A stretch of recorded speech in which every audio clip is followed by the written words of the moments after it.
And within the university system, no, I must place the unions in proper pathway for people to understand.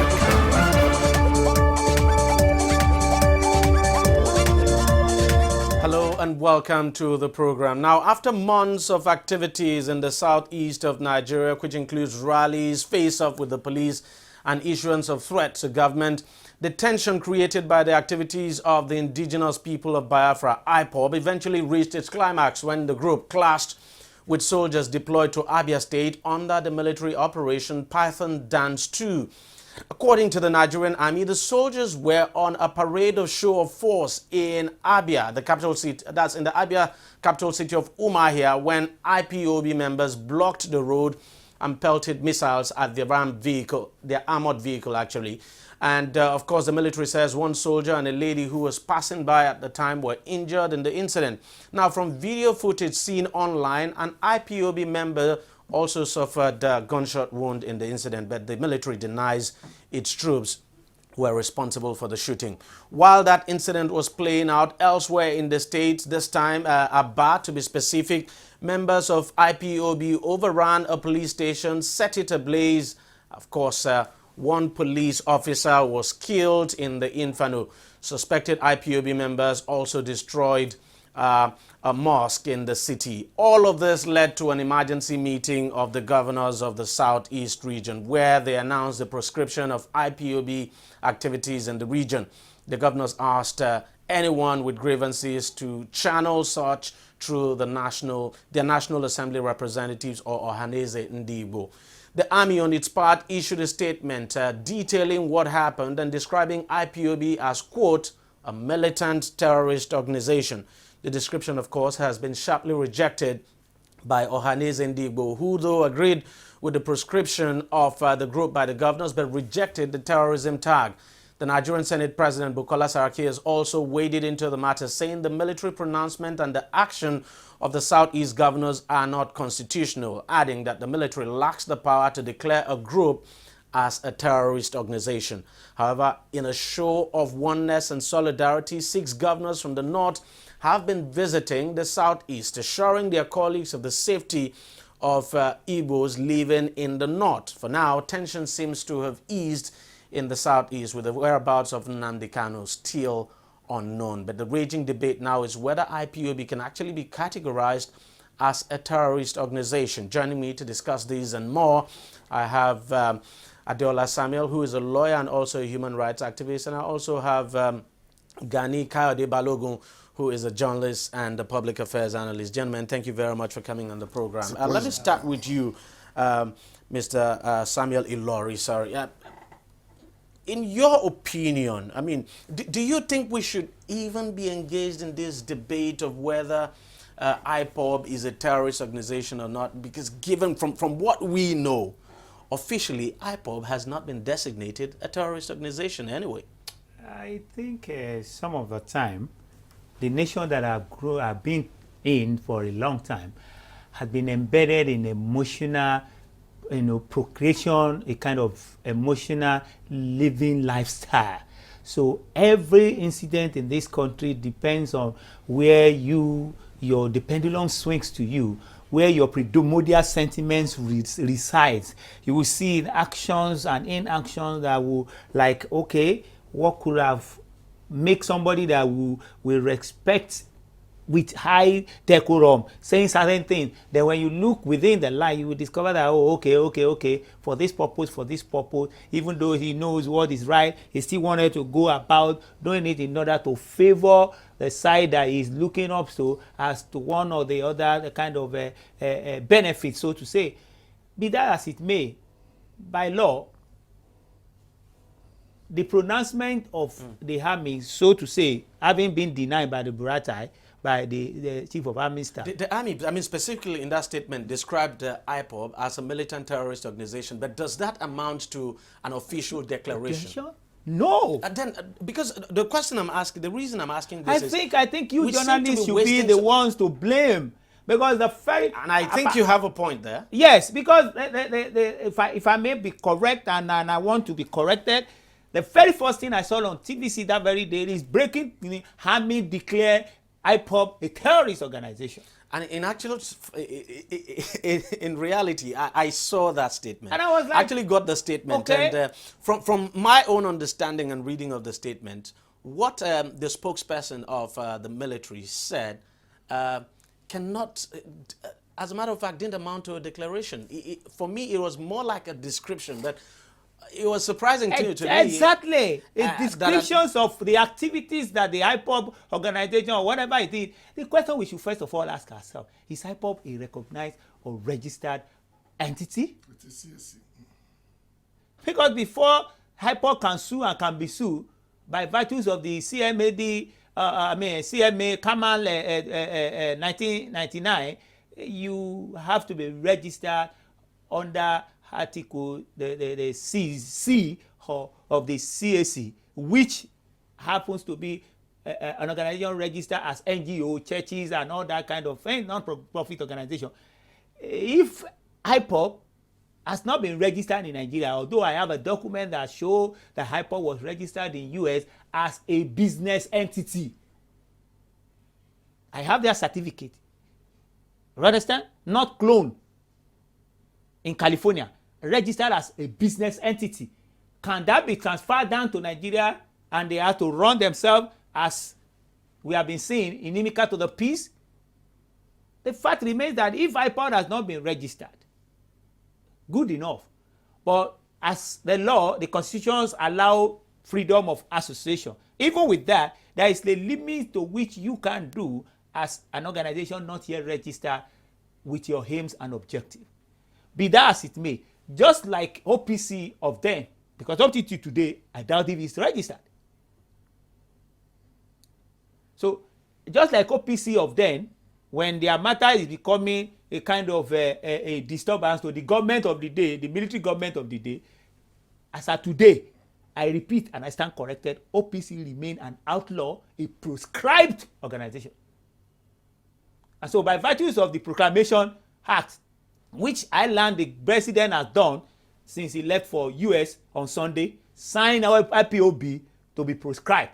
It means that even if IPOB want to register in Nigeria, it can no longer register as an organization. So if that has not been done, even though the activities that so far has just been inimical to the peace and at the same time is contrary to, quote and unquote, what we can consider as a pressure group, then the army, I've not heard them in their statement, in all they release, they only describe using the Terrorism Act 2013 to describe the activities of IPOB, at the same time saying that they are more or less like a militant terrorist, not that they are. All right, I'm going to come back to you. Mr. Kayode Balogun, I mean, you're a journalist. Yes. Me too, to be candid. As a journalist, I was surprised when I saw the headline the next day.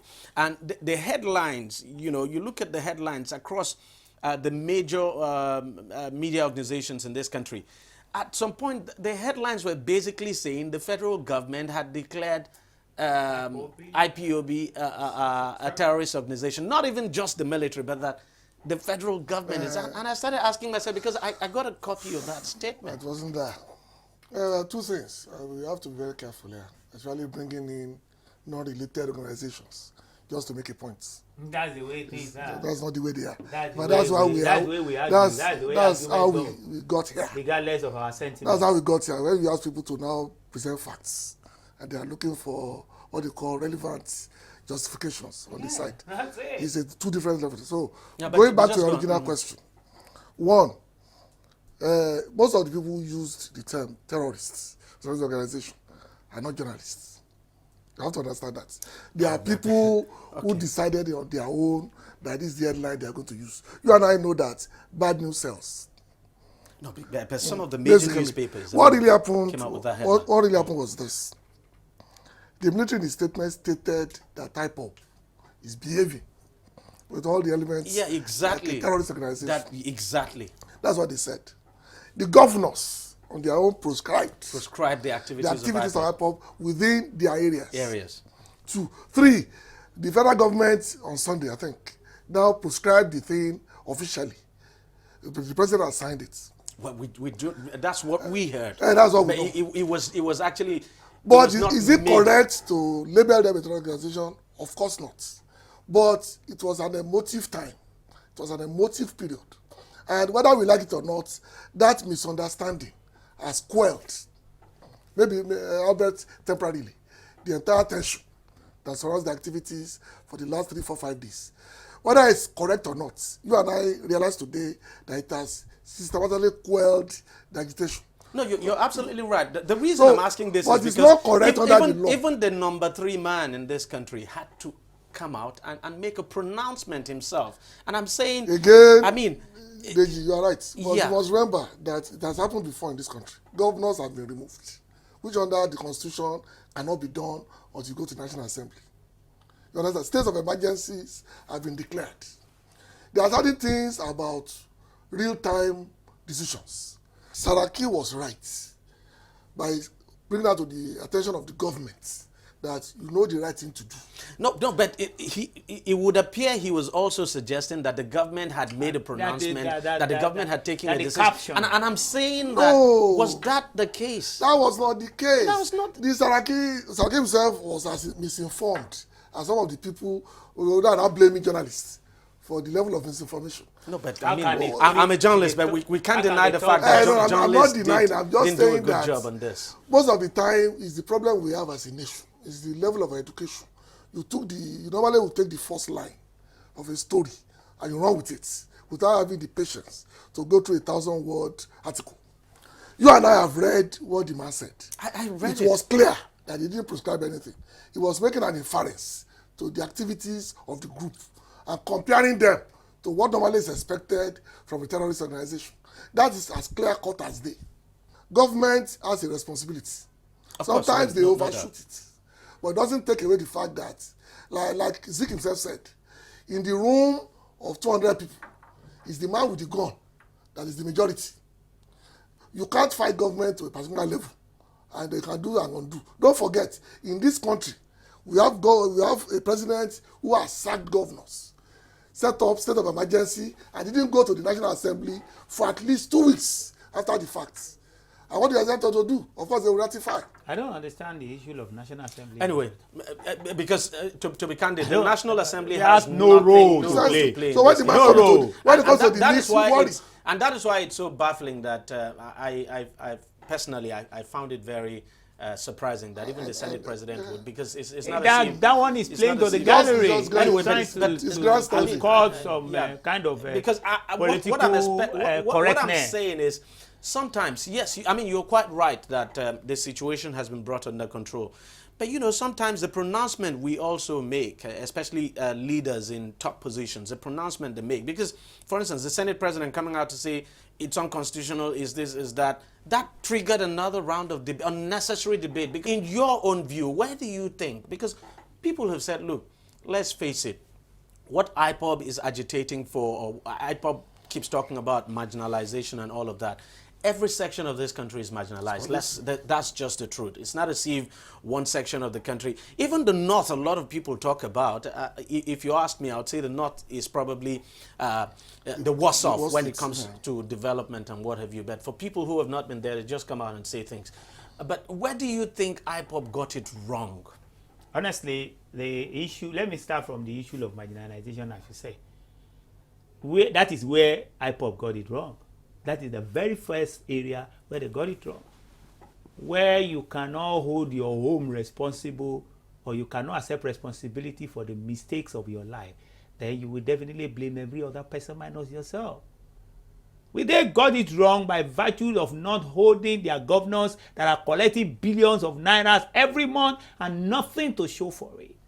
I keep saying it, I've analyzed it severally. And to be kind, but another thing I have to point out here, it's unfair to say that governors collect billions and nothing to show for it. That is, did you see why I said that nothing to, if there is something to show for it, if Ariaria International Market in Aba is up to date, which is not controlled by the federal government, if when rain fall, people need not to paddle canoe to that place. If Abia governor started from Ojus or Kadu have taken his time to make that place a place to work on, like they did in Alaba International in Lagos State, you think they will talk of marginalization?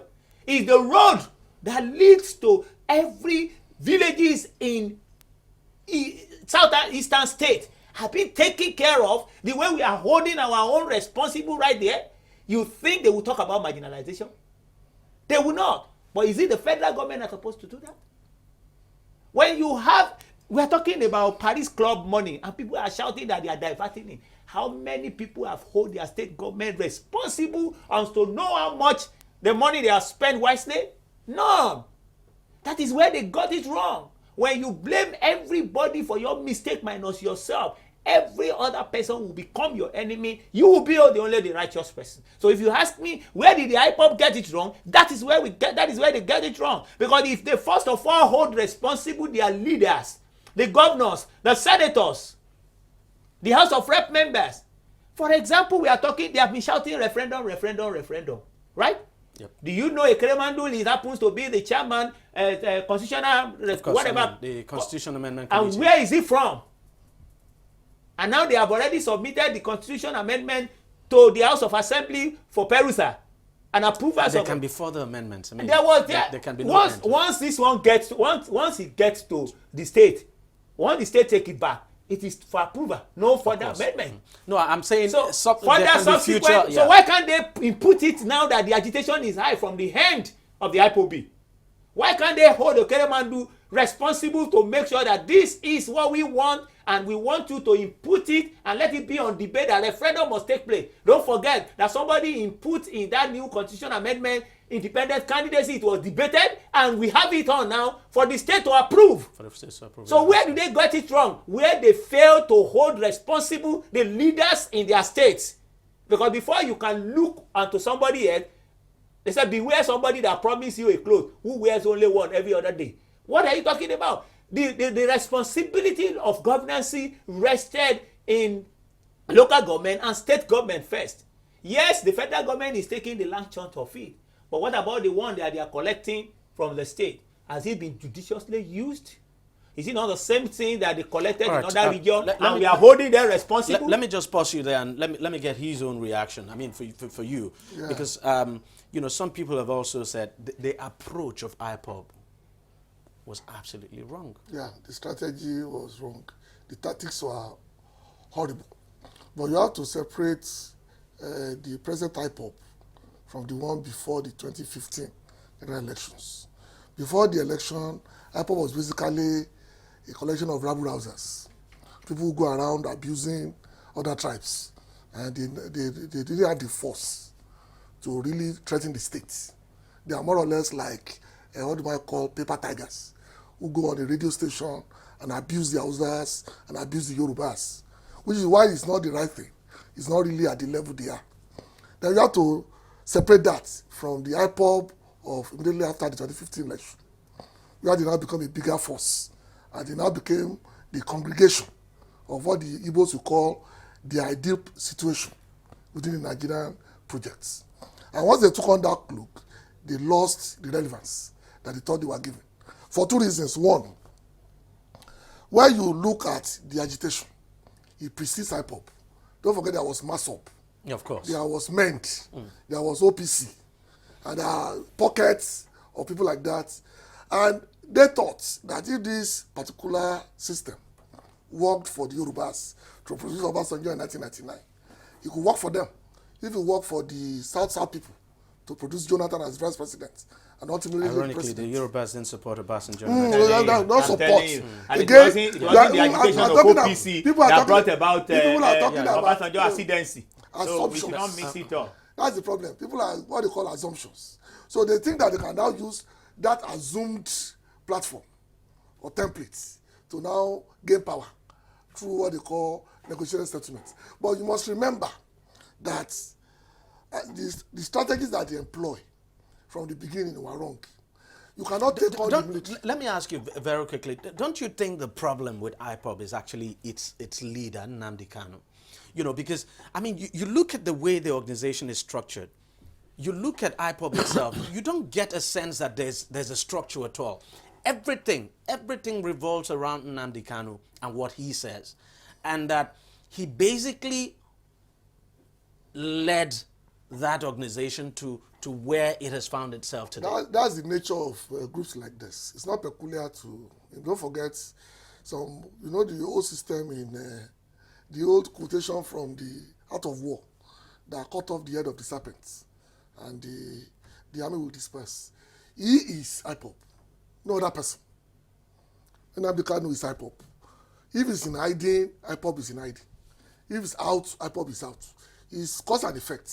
You can't really separate it. So because he employed the wrong strategy, IPOB automatically employed the wrong strategy. Because he was using the wrong tactics, IPOB automatically was using the wrong tactics. It's 6.5 a penny. You can't really separate them. Watch. If what is now going on is that people are issuing press statements, but the man has disappeared. The longer I stayed away, that they cannot see him, the more his power will wane. That's why I remember that even the Boko Haram leader make sure that once in a while there's a video he releases to assure his supporters, both frontally and those in hiding, that he's still alive and he's still in power. That's what he's done everywhere. Don't forget, even at the federal level, people are accusing for pictures to see what their president is doing. It's the way and nature of power. You can't run away from it. There's no 2-3 man to be a leader, only one. And right now, Kanu is IPOB, and IPOB is Kanu. Do you share that view too? That you know, IPOB, well, might have had a legitimate cause. They might have been fighting a legitimate cause, but that the problem is their entire cause was undermined by their leader. Yeah. Because at some point, whether we like it or not, whatever the leader of IPOB says was law to the members. The problem is understanding management theory as well as what we call emotional intelligence. These are what eludes the so-called leaders of IPOB. He revolved everything around himself, like he said. But what I'm trying to say is that management theory means that you don't become the Lord of Manon in a situation whereby you want to make yourself a target. And that is why it will always crumble. Ab initio, IPOB was not Nnamdi Kanu. Because quite surprising that somebody would go to a state and say, there's not going to be elections. You see, IPOB was not Nnamdi Kanu. Before 2015 election, same Nnamdi Kanu in 2012, I had the video, was preaching one Nigeria, an indivisible nation. Of course, we know sometime in 2014 or so, he was at the Nigerian house where they were campaigning against Boko Haram, of course. And so, you know, what went wrong was because they lost of election. All these things are not just coming up. It came up as a result of the fact that some people are aggrieved because election was won and lost. And therefore, it becomes a willing tool. And at a point in time, although many people want to blame the federal government for arresting him and putting him in jail, and that was the reason why. The question is, what could the government have done? What could the government have done? Would you just keep quiet and leave? Even at the same time, that the same way they are trying to say what they're deploying soldier at this time was not. I said, look, we blame Jonathan for not quickly nipping the bud what happens in the northeastern state. If this government also has taken that route, you will be the first one to say, what is he doing? After all, he's even a former soldier, and at the same time, we were blaming Jonathan, and Boko Haram would have been the template that he should use. Now he did what he ought to be done. And so coming back to Nnamdi Kanu, what makes him to become what he is because of the fact that he was not emotionally intelligent. When you beginning to get praises here and there, people that you never knew that you will meet in life are paying obeisance to you. Governors are paying obeisance to him. He's receiving senators and turn out the rest. This thing gets him to the point that it makes him believe he has become the Lord of Manon. So therefore, he started acting God. Because you can see photographs and video clips of people bending down to kiss his feet and all the rest. In fact, to the point that his member said he's even more than Jesus Christ. So all these things get to his head because he was emotionally intelligent zero. Because if he had had that, he would realize that this is not the purpose.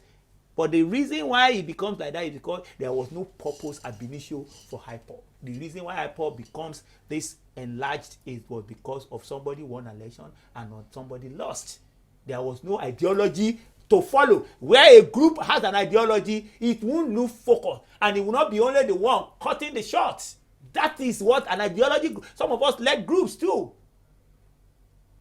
People may want to make you like you, without you, nothing will, you will be the one, because there is an ideology to follow. There is a reason. Doing what you are doing, there is an end game to it. You won't make yourself what they want to make you, because I can tell you, do you that think the people. Do you think this clearly justifies the position of the leader of MASSOB? Because for a long time, the leader of MASSOB has been shouting and saying, look, this guy is not it. He hasn't got the qualities of leadership and all of that, and that he doesn't listen. I mean, in this case, I mean, quite a lot of people, to be candid, even in the Southeast, intervened, tried to call him, talk to him. He just wouldn't listen.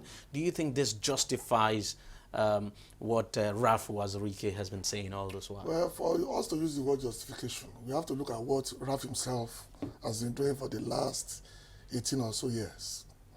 In different, of course, different manner. And then you realize the fact that at every point in time, there will be a Pharaoh who does not know Joseph. And this is what is happening. MASSOB laid the ground rules of what... Nnamdi Kanu was a member of MASSOB. Was anyway. a member. He was a director there. And then the reality of the fact, like you said, and like you also mentioned, was that there's a difference between Igbo agitation before the 2015 election and Igbo agitation after the 2015 election. What Nnamdi Kanu has done was to tap into a groundswell of what they might call, I don't want to use the word betrayal, because that election showed clearly, just like we've known all along, that a coalition between the North and the West will, that coalition, if it should subsist, can rule this country forever, because they have the figures on their sides. And democracy is about figures. You can make all the noise, you can make all the grandstanding you want. But in that case, this is the period where you would expect that part of the country that... but you also realize that the art... start building no, bridges. the art is not so smart. You are talking about a particular ethnic nation that was virtually in control of the pulse of this country for 6 years. They control everything. And what Kanu has done, like I said, is to tap into that grievance, tap into that reality. Because that's the reality. As of today, a coalition of the North and the Southwest, based on population, based on the number of states, based on the number of seats, can rule this country till eternity.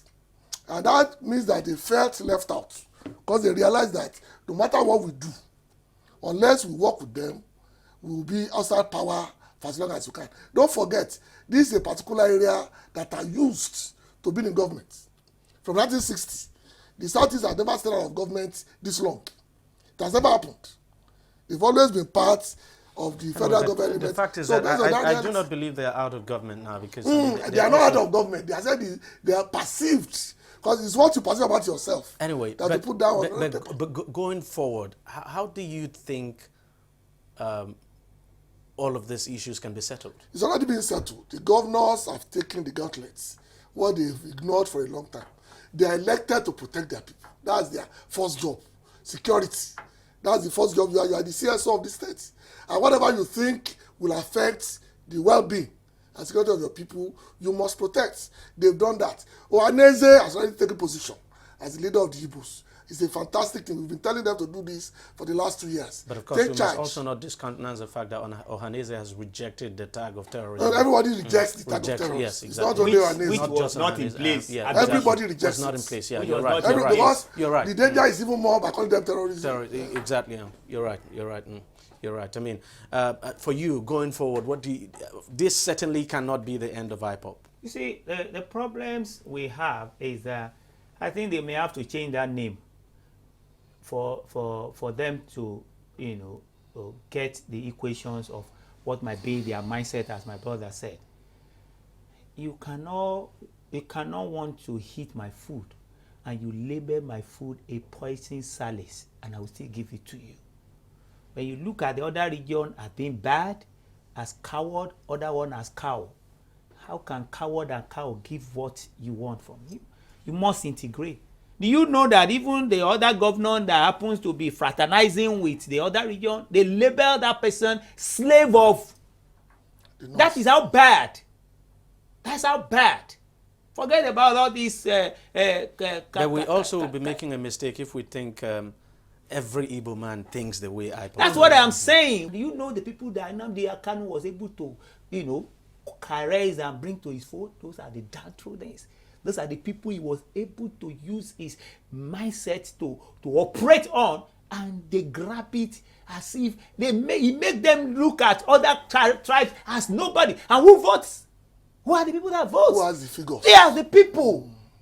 See, and the people that are supposed to start the job, like somebody said here, that they fail to do, they are now doing it because they themselves see that their bread and butter are being threatened.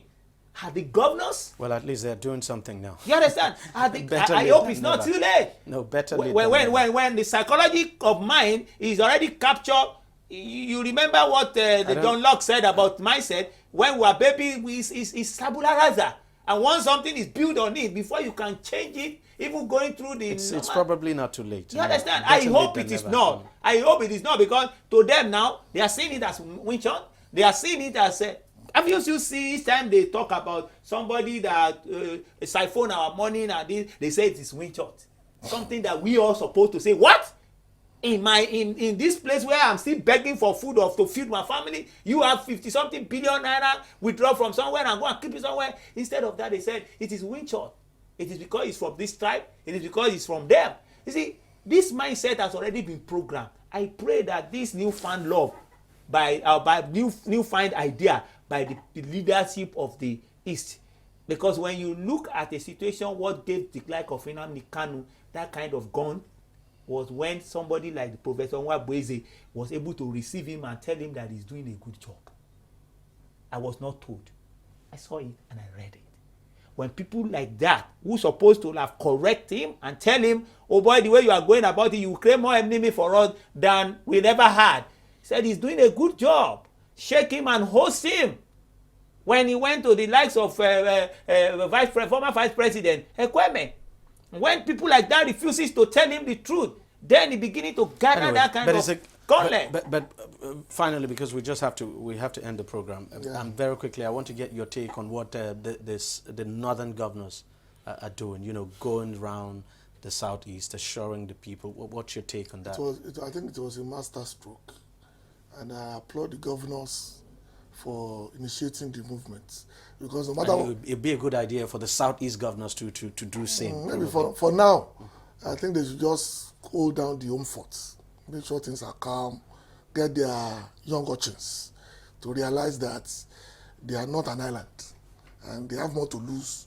It doesn't mean that the country is perfect. It doesn't mean we are not in need of restructuring. It doesn't mean that things they are selling are not things that we can buy.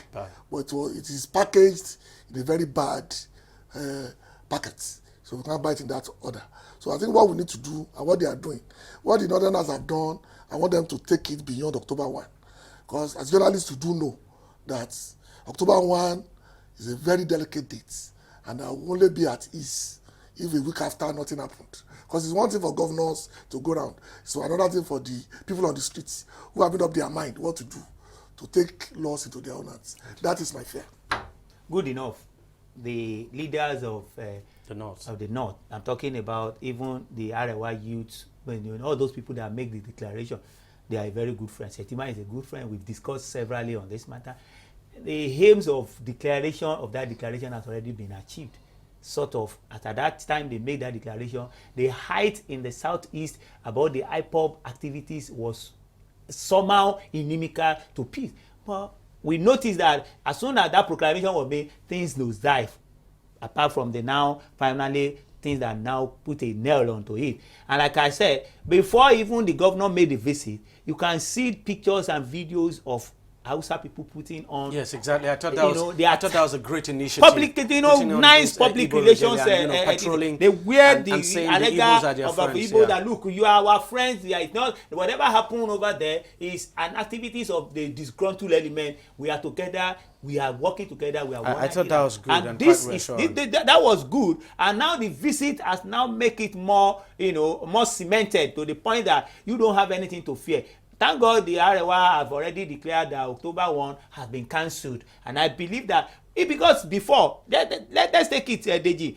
Before now, Hausa will not have heard that one of them has been killed somewhere, and they will not, even something happened in far away, what they call it, Iraq, they will start their own wala right there at home.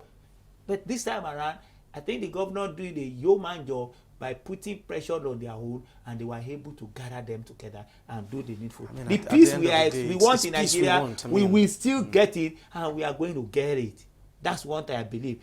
Regardless of who is marginalized, let us all work together and let our economic work. Our primary enemy are the hegemonists. Our primary enemies are the people that wanted to eat all of us, eat our children, and eat our posterity with it. Once we can be able to deal with that, and we have a vibrant and a good economy, people don't, during the days of Muritalas and when we can buy things and use money to do things, we don't hear about all these things. But I believe with our economic work, and we can be able to have a vibrant economy, this noise will die down. And the way things are going on, the way these governments kill development and infrastructural facility, I believe it will affect almost every other person, and in no time we all will feel the impact of what the governance can give. All right. Thank you very much, gentlemen, for coming on the program. The most important thing is we want peace. Yes. And justice. Yes, peace and justice. And but you know, justice, fairness, and what have you. I don't believe there is a particular part that has justice and fairness. Every part is affected. There are many routes to the market. Yes, every part is affected, and the only way we can solve our problem is in an atmosphere of peace. If you don't have that atmosphere, it defeats the whole purpose. I mean, it doesn't make sense at all. Gentlemen, thank you very much for coming on the program. Thank you very much for your contributions. I really appreciate it. We'll take a short break now, and when we come back, we'll be talking about something else. Every day, every hour, and every minute, news break in Nigeria. Things happen so fast, it's most times difficult to track and comprehend them. But that's what we do right here on DEJI360. 2015, would you want to come back again? It's like asking Jesus Christ if he knew he was going to die, will you want to come back as the savior of the world again? We do not just help you track the stories, we break them down, explore all the angles, analyze the issues so that you can fully comprehend the stories and use them to make the right decisions.